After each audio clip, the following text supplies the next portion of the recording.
যারা এই পৃথিবীতে আল্লাহর জমিনে আল্লাহর কোরআনের রাজ কায়েম করার জন্য, আল্লাহর কোরআনের রাজ প্রতিষ্ঠিত করার জন্য যারা আন্দোলন করেছে, সংগ্রাম করেছে, নিজের তাজা বুকের রক্ত জমিনে ঢেলে দিয়ে শহীদ হয়েছে, তারা হচ্ছে এই পৃথিবীর নিয়ামত প্রাপ্ত। কোরআনের সুর মাঝে শুনেছি যে নাম, আজনের সুর মাঝেও শুনেছি নাম। আশহাদু আল্লা ইলাহা ইল্লাল্লাহু ওয়াহদাহু লা শারীকা লাহু ونشهد أن سيدنا وحبيبنا ومولانا محمدا عبده ورسوله الذي أرسله بالحق بشيرا ونذيرا وداعيا إلى الله بإذنه وسراجا وقمرا منيرا فقد قال الله تعالى في كلامه المجيد وبرهانه التوحيد أعوذ بالله من الشيطان الرجيم بسم الله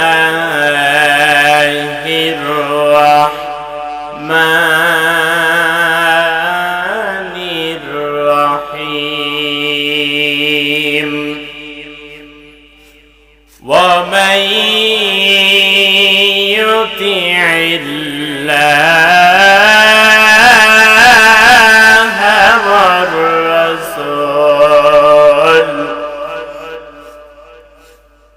والرسول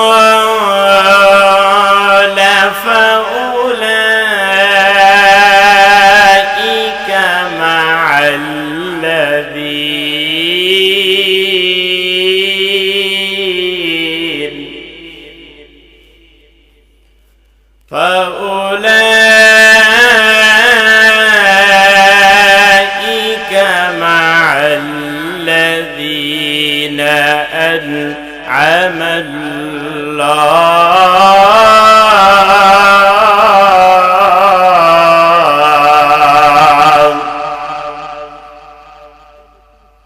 عليهم من النبيين والصديقين والشهداء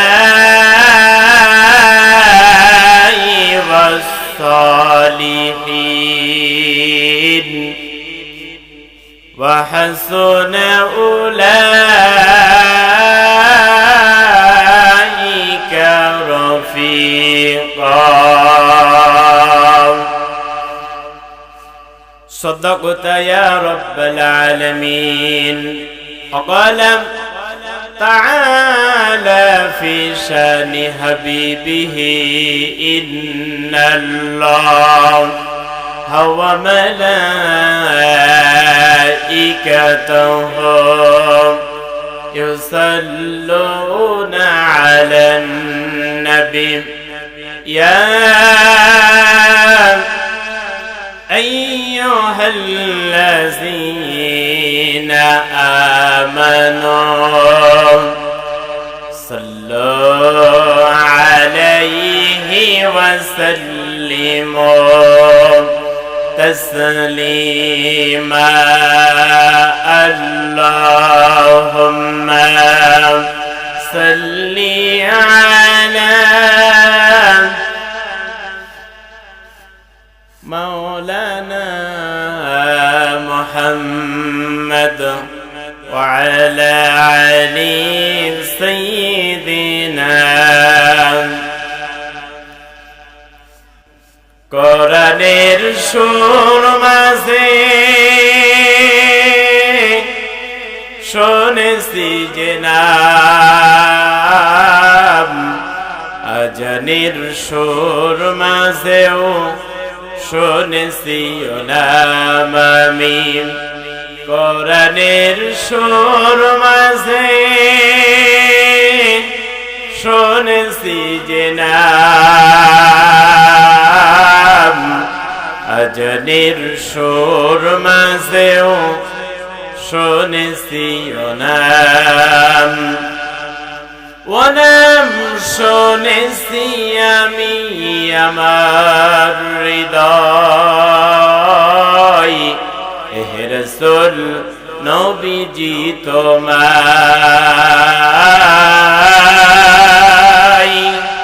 হে রাসূল নবীজি তোমায় আমি কোরআনের সুর মাঝে শুনেছি যে নাম আজানের সুর মাঝেও শুনেছি নাম আরশের বুকে লিখা ও মধুর নাম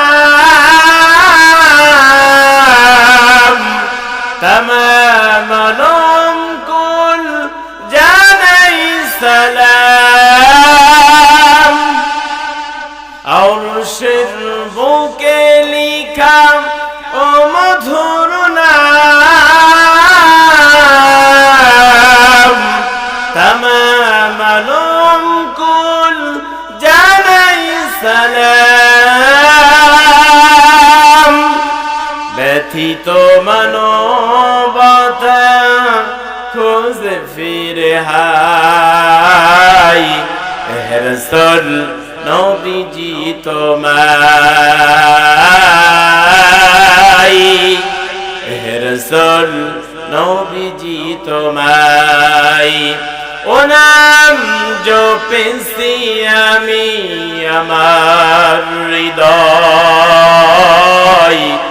হে রাসূল নবীজি তোমায় হে রাসূল নবীজি তোমায় আমি কোরআনের সুর মাঝে শুনেছি যে নাম আজানের সুর মাঝেও শুনেছি নাম বালাগাল উলা বিকামালিহি كشف الدجى بجمالهم حسنت جميع خصالهم صلوا عليه وآله একটু আল্লাহকে ডাকি লা ইলাহা لا إله إلا الله سبحان الله والحمد لله لا إله সবাই জোরে জোরে আওয়াজ করে সুবহানাল্লাহ لا إله إلا الله سبحان الله لا إله سبحان الله والحمد لله لا إله سبحان الله والحمد لله لا إله لا إله إلا الله মুহাম্মাদুর রাসূলুল্লাহ সাল্লাল্লাহু আলাইহি ওয়াসাল্লাম। আমরা কথা শুনবো আল্লাহর কোরআন থেকে। জোরে বলেন, কোথায় থেকে? আল্লাহর কোরআন থেকে। সবাইকে নিয়ে আল্লাহ পাকের শুকরগুজার করছি, যিনি আমাদেরকে আজকের এই মাহফিলে দুনিয়ার সমস্ত কাজ থেকে ফারেক করে কোরআনের মাহফিলে একত্রিত হওয়ার তৌফিক দিয়েছেন। সেজন্য সেই মহান মুনিবের দরবারে সিজদানত অবস্থায় লাখো কোটি শুকরগুজার করছি। আমরা সবাই পড়ছি আলহামদুলিল্লাহ। দরুদ এবং সালাম বিশ্ব মানবতার মুক্তির দূত সরকারে দো আলম আশরাফুল আম্বিয়া, নবীদের নবী, রাসূলদের রাসূল, সমস্ত নবী এবং রাসূলদের শিরোমণি, বিশ্ব নবী, বিশ্ব নেতা, মদিনার প্রেসিডেন্ট জনাবে মুহাম্মদ রাসূলুল্লাহ সাল্লাল্লাহু আলাইহি ওয়াসাল্লামের উপরে। সম্মানিত উপস্থিতি, সম্মানিত এলাকাবাসী, আসলে বক্তার সামনে যদি শ্রোতা না থাকে তাহলে কথা বলে মজা হয় না। আপনারা কি বা চান, আমি কি বা দেব, ঠিক কিনা বলেন? সুতরাং কোরআনের মাহফিলে বসেছি, আল্লাহ পাক যেন তার নগণ্য গোলামকে দিয়ে কিছু কথা, উপকারী কিছু কথা বলার এবং আপনাদেরকে শোনার তৌফিক দেন। সকলে বলছে আল্লাহুম্মা আমিন। আমরা যে কিতাব থেকে কথা বলবো, এই কিতাব নাজিল করেছেন কে? আরেকটা বার জোরে বলেন, কে? আল্লাহ পাক। এই কিতাবের মধ্যে কোনো ভুল আছে, কোনো সন্দেহ, কোনো সংশয়? আজ পর্যন্ত পৃথিবীর শুরু থেকে শেষ আজ পর্যন্ত এই কোরআনের মধ্যে কেউ কি ভুল ধরতে পেরেছে? কেউ ভুল ধরতে পারে নাই। কারণ এই কথাটি কার? জোরে বলেন, আল্লাহ পাকের কথা। আল্লাহর কথার মধ্যে কোনো ভুল নাই। আমাদের কথার মধ্যে মিথ্যা আছে না নাই? আমাদের কথার মধ্যে ভুল আছে না নাই? আমাদের কথার মধ্যে গোনাহ হয় না হয় না? গোনাহ হয়ে যায়। কিন্তু আল্লাহর কথার মধ্যে কোনো ভুল তো দূরের কথা, সন্দেহের লেশ মাত্র নাই। সুবহানাল্লাহ বলবেন না?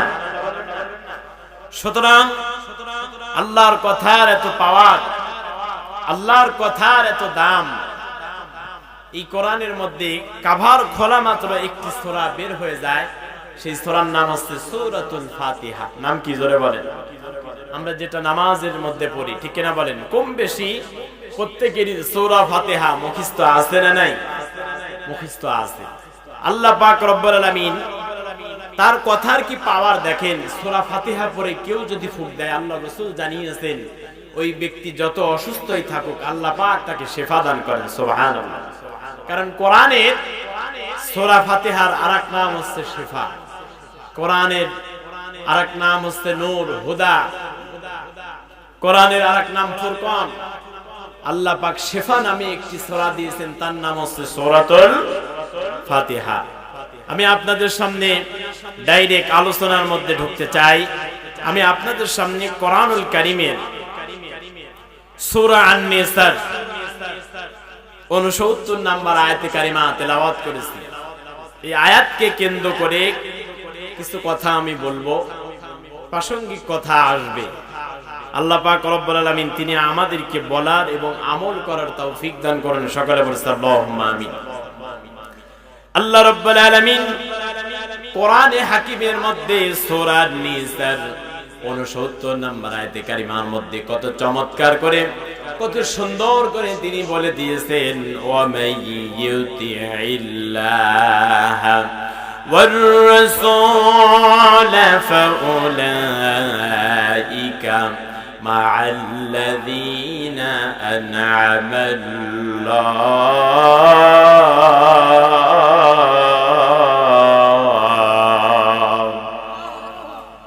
আল্লাহ পাক রব্বুল আলামিন বলেন, এই পৃথিবীতে যারা আল্লাহ এবং রাসূলের আনুগত্য করে তারা তো তাদের সাথে থাকবে কিয়ামতের ময়দানে। ফাউলাইকা মা'আল্লাযীনা, সাথী তো তাদের হবে, আনআমাল্লাহ, এই পৃথিবীতে যারা ছিলেন নিয়ামত প্রাপ্ত বান্দা। জোরে বলি সুবহানাল্লাহ। তারা তো হবেন নিয়ামত প্রাপ্ত বান্দা। সুতরাং নিয়ামত প্রাপ্ত বান্দার সঙ্গী যদি আমরা হতে চাই, এই পৃথিবীতে 1 নম্বরে আল্লাহর আনুগত্য করতে হবে, আর 2 নম্বরে রাসূলুল্লাহর আনুগত্য করতে হবে।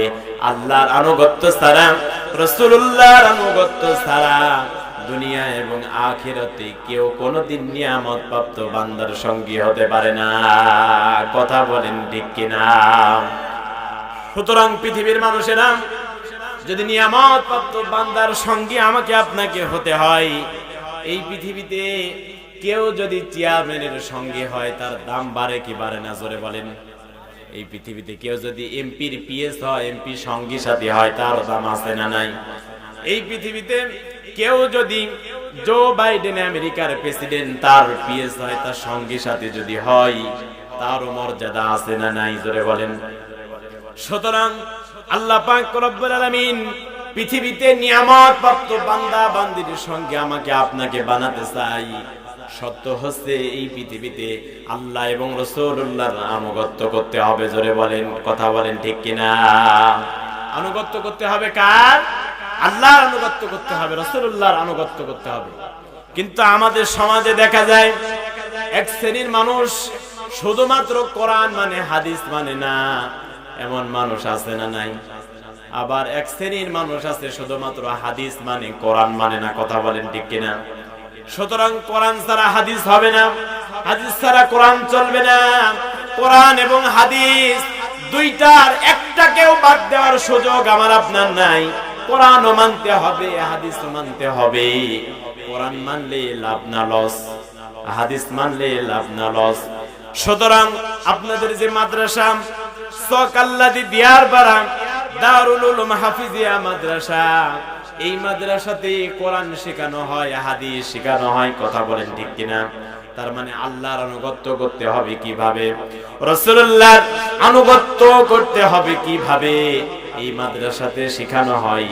তার মানে আমার আপনার সন্তানকে আল্লাহর আনুগত্য সম্পর্কে, রাসূলুল্লাহর হাদিস, রাসূলুল্লাহর আনুগত্য সম্পর্কে যদি শিখাতে হয়, অবশ্যই এই মাদ্রাসাতে আমাকে আপনাকে টাকা দিয়ে, পয়সা দিয়ে, শ্রম দিয়ে, মেধা, যোগ্যতা, বুদ্ধি, পরামর্শ দিয়ে এই মাদ্রাসাতে আমার আপনার সন্তান দিয়ে মাদ্রাসাকে কিয়ামত পর্যন্ত প্রতিষ্ঠিত রাখতে হবে। কথা বলেন ঠিক কিনা?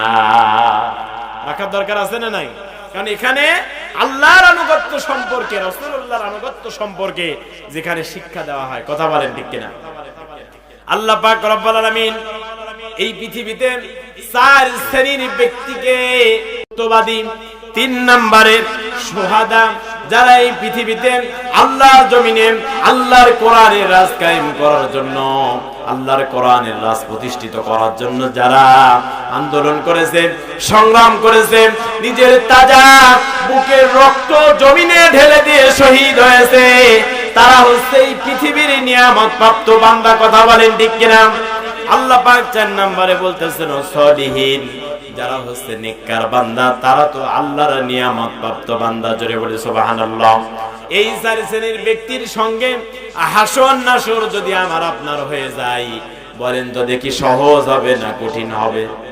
সহজ হবে না?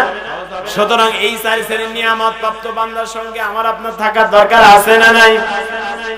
আছে বলেই প্রত্যেকদিন সূরা ফাতিহার মধ্যে আমি আপনি বলে থাকি, প্রত্যেকদিন সূরা ফাতিহার মধ্যে আমি আপনি বলি ইহদিনাস সিরাতাল মুস্তাকিম সিরাতাল্লাযীনা আন'আমতা আলাইহিম গায়রিল মাগদুবি আলাইহিম ওয়ালাদ-দাল্লিন।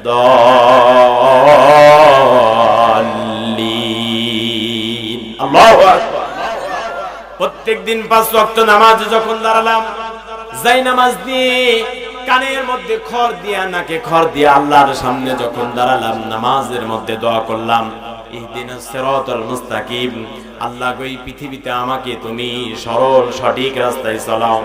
যেই রাস্তায় চলে গেছে সিরাতাল্লাযীনা আন'আমতা আলাইহিম, যেই রাস্তায় চলে গেছে তোমার নিয়ামত প্রাপ্ত বান্দা বান্দি। জোরে বলি সুবহানাল্লাহ। নিয়ামত প্রাপ্ত বান্দা হওয়ার জন্য, বান্দি হওয়ার জন্য এই পৃথিবীতে আমি আপনি 5 ওয়াক্ত নামাজে সূরা ফাতিহার মধ্যে বললাম কাকে? জোরে বলেন। আল্লাহ পাক রব্বুল আলামিন বলেন, যদি তুমি এই 4 শ্রেণী ব্যক্তিকে ফলো করতে পারো, যদি তুমি এই 4 শ্রেণী ব্যক্তিকে তাকে যদি মেনে নিতে পারো, আমি আল্লাহ পাক ঘোষণা দিয়ে দিলাম ওয়া হাসনা উলাইকা রাফিকা। আল্লাহ পাক রব্বুল আলামিন বলেন, যাদের সাথী হবে নবী, যাদের সাথী হবে সিদ্দিক, যাদের সাথী হবে শুহাদা, যাদের সাথী হবে সালিহিন, এই পৃথিবীতে তো তারা হচ্ছে উত্তম ব্যক্তি, উত্তম মানুষ। জোরে বলি সুবহানাল্লাহ। আল্লাহ পাক রব্বুল আলামিন এই জন্য কোরআনুল কারীমের মধ্যে বলেছেন, এই পৃথিবীতে সাহাবীদের জীবনের মধ্যে রয়েছে উত্তম শিক্ষা। জোরে বলেন ঠিক কিনা? আল্লাহ পাক রব্বুল আলামিন সূরা ইউসুফের মধ্যে 111 আয়াত আছে। 111 নাম্বার আয়াতে কারিমার মধ্যে আল্লাহ পাক রব্বুল আলামিন কত চমৎকার করে বলে দিচ্ছেন, লাকাদ কানা ফি কসাসিহিম ইবরাতুন লিউলিল আলবাব।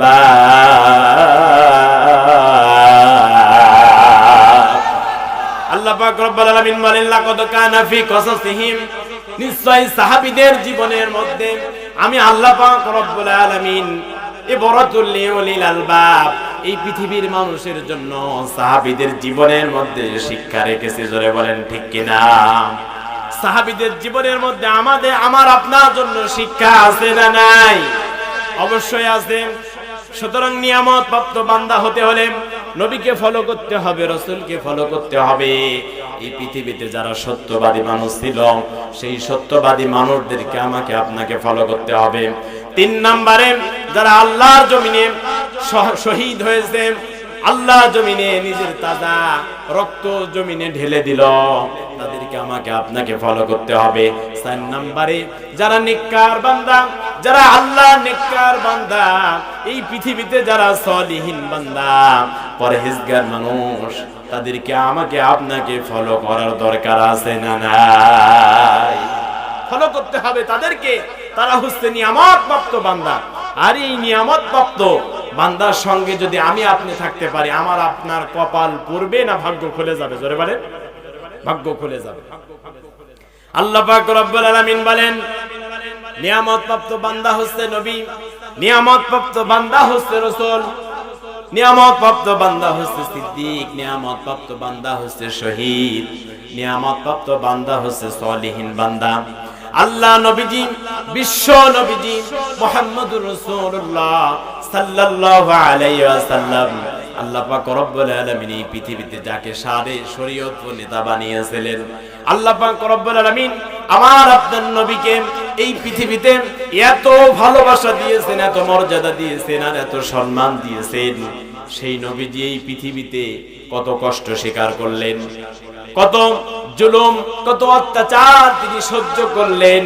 আল্লাহ পাক রব্বুল আলামিন বিশ্ব নবীজিকে কতটা ভালোবেসেছে। সমস্ত নবীর থেকে, রাসূলের থেকে আমার আপনার নবীকে এই পৃথিবীতে আল্লাহ পাক সম্মান আর মর্যাদা দিয়েছেন। কথা বলেন ঠিক কিনা? নবীজির পেটে খাবার নাই, আল্লাহ নবীজি ঘর থেকে বের হলেন, নবীজি রিজিকের সন্ধানে বের হলেন। কোথায় খাবার পাওয়া যায়, রিজিক পাওয়া যায়, আল্লাহ নবীজি বের হলেন। ঘর থেকে বের হওয়ার পরে হযরত আবু বকরের সঙ্গে দেখা, হযরত আবু বকরের সঙ্গে দেখা হয়ে গেল। আল্লাহ নবীজি বললেন, আবু বকর রে কোথায় যাও? হযরত আবু বকর বলে, ইয়া রাসূলুল্লাহ, ইয়া হাবিবাল্লাহ, আজকে 3 দিন ধরে আমার চুলার মধ্যে কোনো আগুন জ্বলে না। ওগো আল্লাহর রাসূল, একটু খাবারের সন্ধানে, রিজিকের সন্ধানে বের হয়েছি। আল্লাহ নবীজি বললেন, আবু বকর রে, আমিও তো খাবারের সন্ধানে, রিজিকের সন্ধানে বের হয়েছি। আল্লাহ নবীজি বললেন, আবু বকর চলো, আমি এবং তুমি দুইজনা মিলে একসঙ্গে রিজিকের সন্ধান করি। আল্লাহ নবীজি আবু বকরকে নিয়ে হাঁটতেছিলেন, এমন সময় হযরত ওমরের সঙ্গে রাস্তার মধ্যে দেখা হয়ে গেল। হযরত ওমর সালাম দিয়ে দিলেন, আসসালামু আলাইকুম ইয়া রাসূলুল্লাহ, ইয়া হাবিবাল্লাহ, কোথায় যাচ্ছেন রাস্তা ধরে? আল্লাহ নবীজি বলেন, ওমর রে, আমি আর আবু বকর দুইজনা মিলা একসঙ্গে রিজিকের সন্ধানে, খাবারের সন্ধানে বের হয়েছি। ওরে ওমর, আমার ঘরের মধ্যে আজকে 5 দিন কোন আখার মধ্যে, চুলার মধ্যে আগুন জ্বলে না।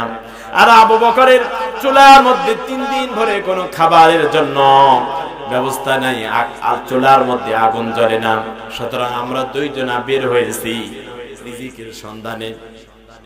হযরত ওমর বলেন, ইয়া রাসূলুল্লাহ, ইয়া হাবিবাল্লাহ, আমি ওমরের ঘরেও তো কোনো খাবার নাই, রিজিক নাই। আমি ওমরের চুলার মধ্যে আজকে কয়দিন হলে আগুন জ্বলে না। আমাকেও আপনাদের সঙ্গে নিয়ে চলুন, আমরা তিনজনা মিলে রিজিকের সন্ধান করি। জোরে বলি সুবহানাল্লাহ। রিজিকের মালিক কে? জোরে বলেন আল্লাহ। পৃথিবীর শ্রেষ্ঠ মানুষ, আল্লাহ পরে যার মর্যাদা, তিনি হচ্ছেন বিশ্ব নবী। জোরে বলেন তিনি কে? বিশ্ব নবী।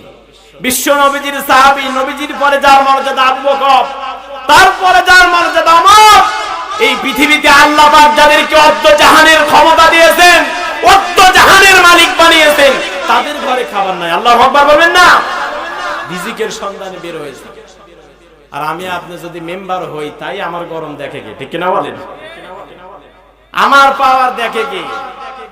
আর আল্লাহর পরে যার মর্যাদা, তার ঘরে খাবার নাই, তার পেটে খাবার নাই, পেটে পাথর বাঁধা। সুবহানাল্লাহ বলবেন। কোন নবীজির উম্মত আমরা আর কাকে ফলো করি বলেন? নবীজির পেটে পাথর বাঁধার গল্প আমরা শুনি, রাসূলুল্লাহ চুলার মধ্যে আগুন নাই আমরা জানি, খাবার নাই আমরা জানি। হযরত আবু বকরের ঘরে খাবার নাই, ওমরের ঘরে খাবার নাই। আল্লাহ নবীজি বলেছেন, সাহাবীরা, আমি যদি আমার আল্লাহকে বলতাম, আল্লাহ গো, ওই যে 12 কিলোমিটার উহুদ পাহাড় দেখা যায়, আমার জন্য স্বর্ণে পরিণত করে দাও। আল্লাহ নবীজি বলে, আবু বকর রে, আল্লাহ পাক এক মুহূর্তের জন্য দেরি করতো না, সঙ্গে সঙ্গে উহুদ পাহাড়কে আমি নবীর জন্য স্বর্ণে পরিণত করে দিত। ওরে আবু বকর, কোনদিন রিজিকের অভাব হতো না, খাবারের অভাব হতো না। আবু বকর রিজিকের জন্য আমি টেনশন করতাম না, খাবারের জন্য এক মুহূর্তের জন্য হতাশা হতাম না। ওরে আবু বকর, দুনিয়াতে তো আমি স্বাচ্ছন্দ্য ভোগ করতে আসি নাই, এই দুনিয়াতে এসেছি মানুষদেরকে কোরআনের দাওয়াত দিয়ে, ইসলামের দাওয়াত দিয়ে তাদেরকে আল্লাহওয়ালা বানায়া জান্নাতে নিতে। জোরে বলি সুবহানাল্লাহ। আল্লাহ নবীজি আবু বকরকে নিয়ে, ওমরকে নিয়ে উহুদ পাহাড়ে উঠলেন। পাহাড় থরথর করে কাঁপতেছে, পাহাড় থরথর করে কাঁপতেছে। পাহাড় নবীজির ভর, আবু বকরের ভর, ওমরের ভর সহ্য করতে পারে না। আল্লাহ নবীজি বললেন, পাহাড় রে, কেন কান্দিস, কেন কান্না করিস? পাহাড় ডাক দিয়ে বলে, ওগো নবীজি, আপনি হচ্ছেন আল্লাহ নবী, আপনার পাশে যিনি দাঁড়িয়ে আছেন তিনি হচ্ছেন পৃথিবীর শ্রেষ্ঠ সাহাবী আবু বকর, আর আপনার বামে যিনি দাঁড়ায় আছেন, আবু বকরের পরে যার মর্যাদা, তিনি হচ্ছেন ওমর। সেই ওমর এখানে দাঁড়িয়ে আছেন, এই তিনজনের ভর আমি পাহাড় সহ্য করতে পারি না। আল্লাহু আকবার। আল্লাহ পাক রব্বুল আলামিন এজন্য বলেন, মিনান নাবিয়িনা ওয়াস সিদ্দিকিনা ওয়াশ শুহাদাই ওয়াস সালিহিন।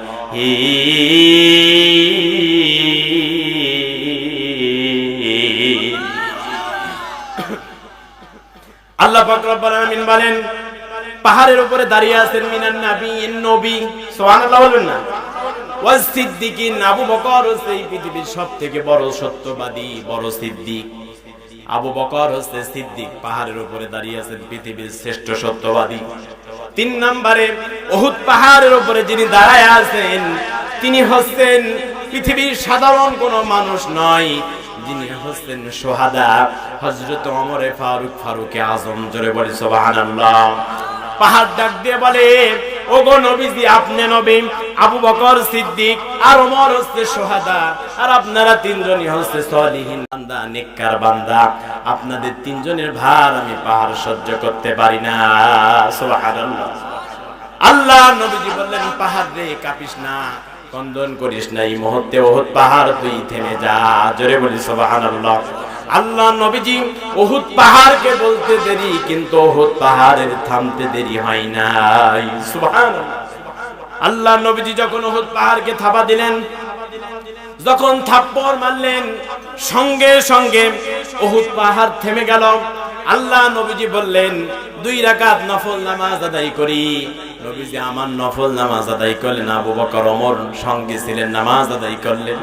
আল্লাহর দরবারে 2টি হাত তুলে বললেন, আল্লাহ, আজকে 3 দিন ভরে পৃথিবীর শ্রেষ্ঠ মানুষের ঘরে খাবার নাই, চুলার মধ্যে আগুন জ্বলে না।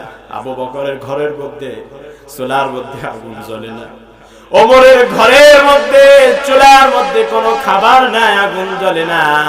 ওগো আল্লাহ, একটু রিজিকের ব্যবস্থা তুমি আমাকে করে দাও, আমাদেরকে করে দাও।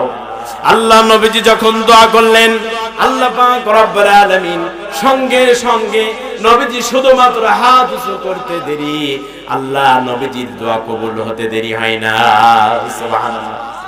এই পৃথিবীতে আমরা মারামারি করি, খুন করি, হত্যা করি, ধর্ষণ করি, মানুষকে পিস্তল দিয়ে হত্যা করি, মানুষকে কথা দিয়ে হত্যা করি, এক কলমের এক খোঁচায় মানুষের সম্পদগুলা সব লিখে নেই, চগল করি করি, ঘুষ খাই, সুদ খাই, মানুষকে ঠকাই। কথা বলেন ঠিক কিনা? এই যা করি সব কিছু করি একমাত্র পেটের দায়ে, রিজিকের জন্য। কথা বলেন ঠিক কিনা? আল্লাহ পাক রব্বুল আলামিন এই পৃথিবীতে সমস্ত নবী এবং রাসূলদেরকে কষ্ট দিয়েছেন উদাহরণস্বরূপ পৃথিবীর মানুষদের জন্য, যেন করে এই পৃথিবীর মানুষেরা নবী এবং রাসূলদের জীবন থেকে শিক্ষা নিয়ে, সাহাবীদের জীবন থেকে শিক্ষা নিয়ে তারা যেন পৃথিবীতে চলতে পারে। আল্লাহ পাক রব্বুল আলামিন এর জন্য নবীদেরকে কষ্ট দিয়েছেন। আল্লাহ পাক হচ্ছেন রিজিকের মালিক। আমার আপনার ঘরের মধ্যে আগামীকাল সকালবেলা কি চাউল রান্না হবে বলেন তো দেখি? পাতিলের মধ্যে চাউল আছে না নাই? তরকারি ঝাঁকার মধ্যে আলু, পটল, বেগুন আছে না নাই? আছে। মরিচ আছে, তেল আছে, হলুদ আছে, সব বন্ধ ব্যবস্থা আছে। কিন্তু আল্লাহ পাক রব্বুল আলামিন এই পৃথিবীতে 18,000 মাখলুকাত তৈরি করেছেন। কোন পানির তো এমন খাবারের, অগ্রিম খাবারের বন্দি ব্যবস্থা নাই। পক্ষীকুল আছে, গর্তের পিপিলিকা আছে। আল্লাহ পাক কত পানি তৈরি করেছেন। জঙ্গলের মধ্যে বাঘ আছে, সিংহ আছে, সাপ আছে, বিচ্ছু আছে, কত পানি আল্লাহ পাক রব্বুল আলামিন তৈরি করেছেন। তাদের তো খাবারের বন্দি ব্যবস্থা নাই। এমনকি সাগরের মধ্যে, অতল সাগরের মধ্যে বিশাল বিশাল হাঙর মাছ আর তিমি মাছ যেখানে রয়েছে, বলেন তো দেখি আল্লাহ পাক তাদেরকে খাওয়ায় না, না খাওয়াইয়ে রাখে? কারণ রিজিকের মালিক তো হচ্ছে আমার আল্লাহ। কথা বলেন ঠিক কিনা? আল্লাহ পাক রব্বুল আলামিন এজন্য কোরআন কারিমে কত চমৎকার করে সুন্দর করে জানিয়েছেন, ওয়ামা মিন দাব্বাতিন ফিল আরদি ইল্লা আলাল্লাহি রিজকুহা। আল্লাহ পাক রব্বুল আলামিন বলেন, এই পৃথিবীতে এমন কোন বিচরণশীল পানি নাই যা রিজিকের, যার খাবারের ব্যবস্থা আমি আল্লাহ করি না। জোরে বলছি সুবহানাল্লাহ। আল্লাহ নবীজি আবু বকরকে নিয়ে, ওমরকে নিয়ে পাহাড় থেকে দোয়া করে নামাজ পড়ে বের হলেন রিজিকের সন্ধানে। আল্লাহ নবীজি হাঁটতেছেন, হাঁটতে হাঁটতে হযরত আবু বকর বলেন, ইয়া রাসূলুল্লাহ, ইয়া হাবিবাল্লাহ, এই যে বাড়িটা দেখতেছেন, এই বাড়িটা হচ্ছে আপনার একজন জলিলুল কদর সাহাবী, তার এটা বাড়ি। আমরা রিজিকের ব্যবস্থা করতে পারি, আমরা খাবারের সন্ধান করতেছি, সাহাবীর দুয়ারে আমরা নক করতে পারি। আল্লাহ নবীজি বললেন, ওমর তুমি কি কথা বলো? হযরত ওমর বলে, ইয়া রাসূলুল্লাহ, ইয়া হাবিবাল্লাহ, আবু বকর সম্মতি দিয়েছে, আপনি যদি বলেন তাহলে সাহাবীর দরজায় নক করা যায়। আল্লাহু আকবার।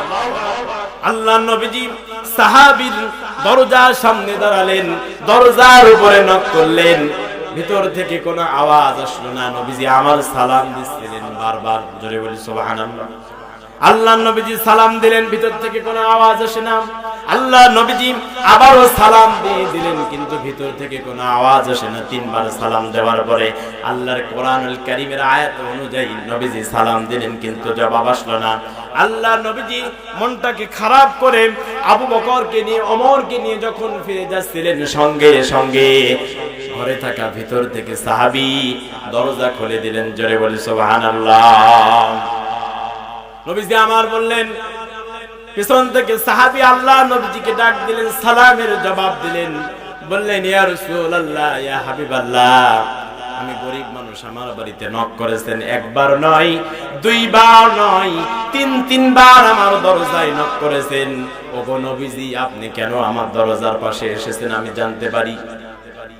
আল্লাহ নবীজি বললেন, সাহাবী, সেটা তো পরের কথা, কিন্তু আমি নবী তোমার দরজার সামনে এসেছি, আমার সাথে আছে আবু বকর। আমার সঙ্গে আছে ওমর। কিন্তু ওগো সাহাবী, তুমি কেন দরজা খুলতেছিলে না? আমি তো বারবার তোমাকে সালাম দিতেছিলাম।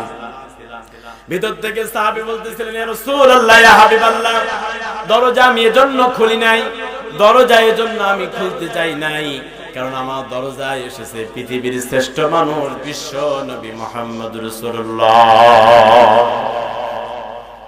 আমার মনে হচ্ছিল আল্লাহ নবীজি আমার বাড়িতে এসে আমার দরজার সামনে দাঁড়ায়া যতবার সালাম দেয়, সালাম তো দোয়া, আর এমন ব্যক্তি আমার বাড়ির সামনে এসে আমার দরজার পাশে দাঁড়ায়া সালাম দেয়, যিনি হচ্ছেন এই পৃথিবীর শ্রেষ্ঠ মানুষ, নিয়ামত প্রাপ্ত বান্দা। আল্লাহ পাক রব্বুল আলামিন এজন্য কত সুন্দর করে, কত চমৎকার করে কোরআন হাকিমের মধ্যে জানিয়েছেন, মিনান নবিয়িনা ওয়াস সিদ্দীকিনা ওয়াশ শুহাদাই ওয়াস সালিহিন।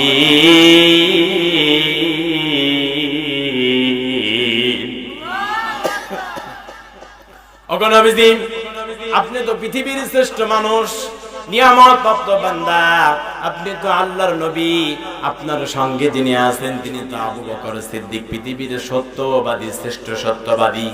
আপনার সঙ্গে আছে ওমর, যিনি হচ্ছেন এই পৃথিবীর শ্রেষ্ঠ শহাদা, যিনি হচ্ছেন শহীদ। তিনজন ব্যক্তি আমার দরজার সামনে দাঁড়িয়ে আছেন।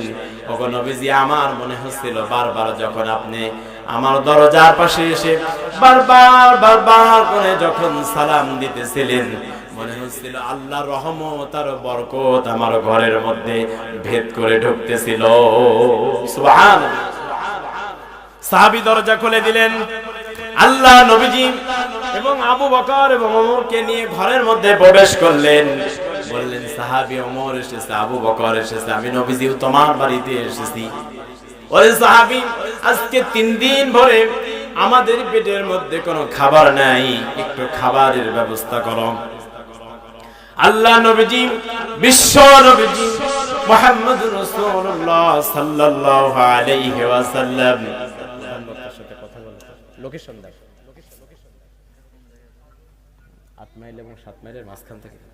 আল্লাহ নবীজি মুহাম্মদুর রাসূলুল্লাহ সাল্লাল্লাহু আলাইহি ওয়াসাল্লাম, বিশ্ব নবী মুহাম্মদুর রাসূলুল্লাহ বললেন, সাহাবী, আজকে 3 দিন ধরে আমাদের ঘরের মধ্যে কোনো খাবার নাই, আজকে আমরা তোমার মেহমান হিসাবে এসেছি। ওগো সাহাবী, সুতরাং তোমার ঘরের মধ্যে যদি কিছু থাকে আমাকে একটু খেতে দাও। সাহাবী কেঁদে ফেললেন, বললেন, পৃথিবীর শ্রেষ্ঠ মেহমান আমার বাড়িতে এসেছেন, আল্লাহ যাকে এত সম্মান দিল, এত মর্যাদা দিল, সেই ব্যক্তি আমার বাড়িতে পদার্পণ করেছে। ওগো আল্লাহ, আমার ঘরের মধ্যেও তো খাবার নাই, কিন্তু এমন মেহমান পাওয়ার পরেও কিভাবে একজনকে পাঠিয়ে দাও মাদ্রাসায় বলো। আল্লাহ নবীজি মুহাম্মদুর রাসূলুল্লাহ সাল্লাল্লাহু আলাইহি ওয়াসাল্লাম, বিশ্ব নবীজি পৃথিবীর শ্রেষ্ঠ মেহমান আমার বাড়িতে এসেছে, কিন্তু খাবার তো নাই। সাহাবী এবার একটা প্লেটের উপরে, একটা পিরিজের উপরে সাহাবী এবার কয়টা শক্ত শক্ত খুরমা খেজুর দিয়ে দিলেন। নবীজি আমার বিসমিল্লাহ বলে খেজুরটা হাতে নিলেন। হযরত ওমর, আবু বকর বিসমিল্লাহ বলে খাওয়া শুরু করলেন, সাহাবীকে খেতে বললেন। ভিতর থেকে সাহাবীর স্ত্রী কান্না করে, আহারে, পৃথিবীর শ্রেষ্ঠ মানুষ, পৃথিবীর শ্রেষ্ঠ নবী আমার বাড়িতে মেহমান হিসেবে এসেছে, কিন্তু আমার নবীকে আমি খেতে দিতে পারলাম না। সাহাবী খেতে দিয়ে স্ত্রীকে বলল, স্ত্রী, এই মুহূর্তেই আল্লাহ পাক রব্বুল আলামিন ঘোষণা করেছেন, এই পৃথিবীতে যদি নিয়ামত প্রাপ্ত বান্দা বান্দির সঙ্গী যদি হতে হয়, পৃথিবীর শ্রেষ্ঠ মানুষে যদি পরিণত হতে হয়, কিয়ামতের ময়দানে যদি আল্লাহর ক্ষমা পেতে হয়, তাহলে এই পৃথিবীতে আল্লাহ এবং রাসূলের আনুগত্য করতে হবে। আল্লাহ এবং রাসূলের আনুগত্য ছাড়া এই পৃথিবীতে কোন মানুষ আল্লাহর দরবারে ক্ষমা পেতে পারে না। কথা বলেন ঠিক কিনা? আল্লাহ পাক রব্বুল আলামিন এর জন্য বলেছেন, ওয়া মাইয়ুতি'ইল্লাহ ওয়ার রাসূল ফাউলাইকা মা'আল্লাযীনা আন'আমা আল্লাহু আলাইহিম মিনান নাবিয়্যিনা ওয়াস-সিদ্দীকিন والشهداء والصالحين وحسن أولئك رفيقا আল্লাহ পাক রব্বুল আলামিনের কোরআনুল কারীমের মধ্যে কত চমৎকার বলেন। সাহাবী বলতেছেন, ওগো আমার বিবি, পৃথিবীর শ্রেষ্ঠ মেহমান আল্লাহর পরে যার মর্যাদা আল্লাহ পাক যাকে এত সম্মান দিলেন, এত পাওয়ার দিলেন, সেই ব্যক্তি আমার ঘরে এসেছে মেহমান হিসাবে। সুতরাং ওগো আমার স্ত্রী, আল্লাহ এবং রাসূলের আনুগত্য ছাড়া ক্ষমা পাওয়া যাবে না, আল্লাহ এবং রাসূলের আনুগত্য ছাড়া গুনাহ মাফ হবে না, আল্লাহ এবং রাসূলের শাফাআত ছাড়া জান্নাত পাবো না। সুতরাং ওগো আমার স্ত্রী, আমার ঘরের মধ্যে যে একটা ছাগল আছে, এই মুহূর্তেই তুমি একটা ছাগল জবাই করে দাও। জোরে বলি সুবহানাল্লাহ। সঙ্গে সঙ্গে সাহাবীর স্ত্রী এক মুহূর্তের জন্য দেরি করে নাই, সঙ্গে সঙ্গে সাহাবীর স্ত্রী ছাগলটা ধরলেন, জবাই করলেন। জবাই করার পরে ভুনা ভুনা করে গোশত রান্না করে নবীজির সামনে দিলেন। আবু বকর খেলেন, ওমর খেলেন, নবীজি পান করলেন, খাবার খেলেন। খাওয়ার পরে হাত তুলে দোয়া করলেন, ওগো আসমানের মালিক, ওগো জমিনের মালিক, আমার গরিব সাহাবীর বাড়িতে আমরা তিনজনা মিলে মেহমান হয়েছি, আজকে খাবার খেতে এসেছি, কিন্তু আমার সাহাবী এত গরিব, নাই কোনো খাবার নাই, তারপরেও আমার সাহাবী আমাকে মেহমানদারি করার জন্য অত্যন্ত কষ্ট স্বীকার করেছে।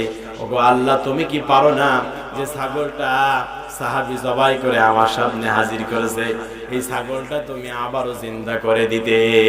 জোরে বলি সুবহানাল্লাহ। জোরে বলেন, আল্লাহ নবীজি যে দোয়া করে ওই দোয়া কবুল হয় কি হয় না? জোরে বলেন। আল্লাহ নবীজির দোয়া কবুল হতে সময় লাগবে না, টাইম লাগবে না। আল্লাহ নবীজি, বিশ্ব নবীজিকে আল্লাহ পাক রব্বুল আলামিন এই পৃথিবীতে এত মর্যাদা দিয়েছেন, এত ক্ষমতা দিয়েছেন, এত সৌন্দর্য দিয়েছেন। আল্লাহ নবী, বিশ্ব নবী মুহাম্মদ রাসূলুল্লাহ সাল্লাল্লাহু আলাইহি ওয়াসাল্লাম পায়ের ধুলা মোবারক এই পৃথিবীতে কাজে লাগে। কথা বলেন ঠিক কিনা? আল্লাহ নবীজির মুখের লালা মোবারক পর্যন্ত পৃথিবীর মানুষের কাজে লেগেছে। আল্লাহ নবীজি, বিশ্ব নবীজি মুহাম্মদুর রাসূলুল্লাহ সাল্লাল্লাহু আলাইহি ওয়াসাল্লাম এই পৃথিবীতে আল্লাহ পাক তাকে এত মর্যাদা দিয়েছেন, এত মুজিজা দিয়েছেন, এত সৌন্দর্য দিয়েছেন। বিশ্ব নবী মুহাম্মদুর রাসূলুল্লাহ থুতু মোবারক এই পৃথিবীতে ওষুধের থেকেও কাজে লেগেছে। কথা বলেন ঠিক কিনা? আল্লাহ নবীজির লালা মোবারক যে কাজে লেগেছে। বিশ্ব নবী মুহাম্মদ রাসূলুল্লাহ সাল্লাল্লাহু আলাইহি ওয়াসাল্লাম মসজিদে নববীর মধ্যে সাহাবীদেরকে বলেন, ও আমার সাহাবীরা, আমি খয়বরের প্রান্তরে যোদ্ধা পাঠাতে চাই, তবে আগামীকাল সকালবেলা তোমাদের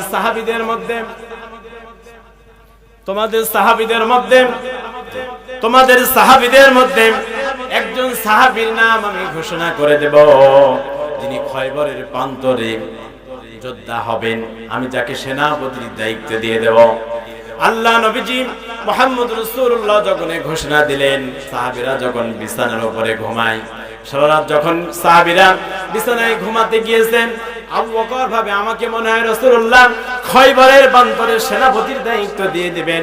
হযরত ওমর মনে মনে ভাবেন, নবীজি খয়বরের সেনাপতির দায়িত্ব আমাকে দিয়ে দিবেন। হযরত ওসমান ভাবে, আল্লাহ নবীজি মনে হয় খয়বরের প্রান্তরে জিহাদের ময়দানে আমাকে মনে হয় সেনাপতির দায়িত্ব দিয়ে দেবেন।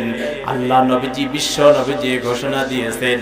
সারাটি রাত কেটে যায়, সাহাবীরা বারবার নিজেদের মনের মধ্যে এই কল্পনা জল্পনা করেন। পরের দিন সকালে ফজরের নামাজ হয়ে গেল। আল্লাহ নবীজি, বিশ্ব নবীজি ডাক দিয়ে বললেন, ও আমার সাহাবীরা, তোমাদের মধ্যে আমার সাহাবী হযরতে আলী আছে কিনা? সঙ্গে সঙ্গে একজন সাহাবী উঠে দাঁড়ালেন, বললেন, লাব্বাইক ওয়া সাদাইক ইয়া রাসূলুল্লাহ, ইয়া হাবিবাল্লাহ, হুজুর হযরতে আলীর চোখ উঠেছে, পেইন হয়, ব্যথা হয়। নবীজি, হযরতে আলীর তো চোখ উঠেছে। আল্লাহ নবীজি বললেন, সাহাবীরা, আমার আলীকে মসজিদে নববীর মধ্যে হাজির করে দাও, হযরতে আলীকে এখানে নিয়ে আসো। হযরতে আলী দুইজন সাহাবীর কাঁধের উপরে ভর করে হযরত আলী মসজিদে নববীর মধ্যে হাজির হয়ে গেলেন। আল্লাহ নবীজি বিশ্ব নবী মুহাম্মদ রাসূলুল্লাহ সাল্লাল্লাহু আলাইহি ওয়াসাল্লাম বললেন, আলী রে, আল্লাহ পাকের পক্ষ থেকে ফয়সালা হয়েছে, আল্লাহ পাকের পক্ষ থেকে রায় হয়েছে, তোমাকে খয়বরের প্রান্তরে সেনাপতির দায়িত্ব পালন করতে হবে। জোরে বলি সুবহানাল্লাহ। হযরত আলী বলেন, ইয়া রাসূলুল্লাহ, ইয়া হাবিবাল্লাহ, আমার চোখ উঠেছে, পেইন হয়, ব্যথা হয়। আল্লাহ নবীজি সঙ্গে সঙ্গে লালা মোবারক বের করে হযরতে আলীর চোখে লিপন করে দিলেন, লাগিয়ে দিলেন।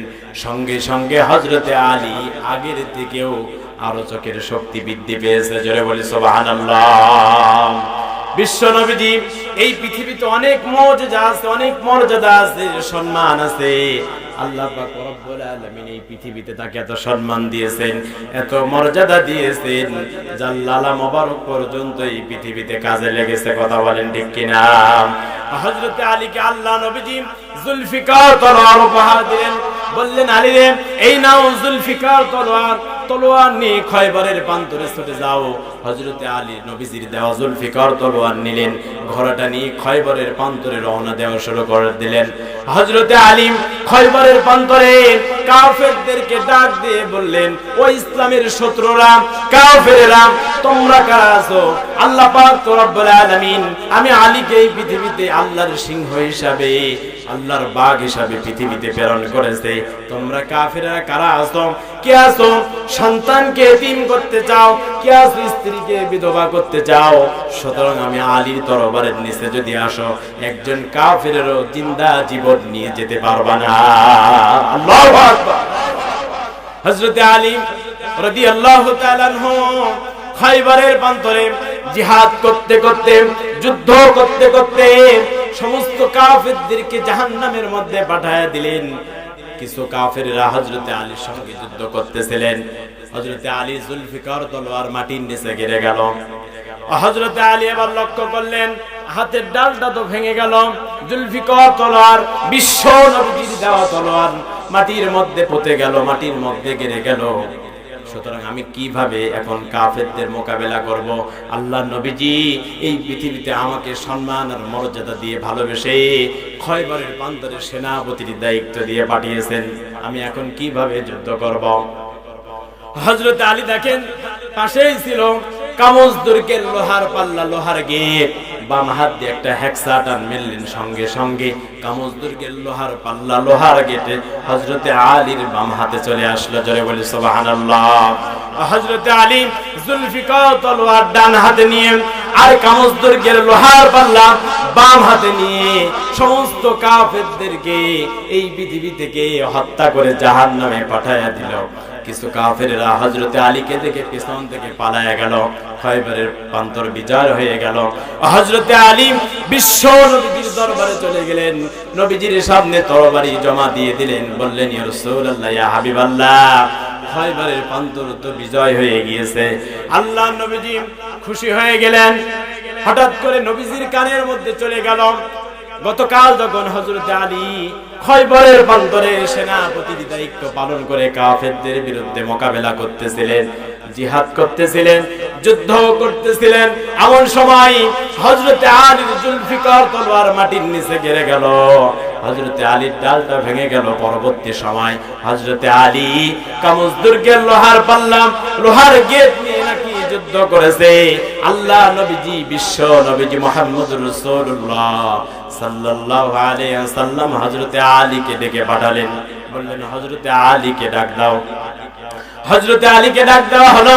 হযরতে আলীকে বললেন, ইয়া রাসূল, বললেন, ওগো আলী, আমি শুনতে পারলাম তুমি গতকাল যখন যুদ্ধ করতেছিলে, যুদ্ধ করতে করতে তোমার কামজ দুর্গের লোহার পাল্লা নাকি বাম হাত দিয়ে তুমি উঠিয়েছিলে শুনলাম।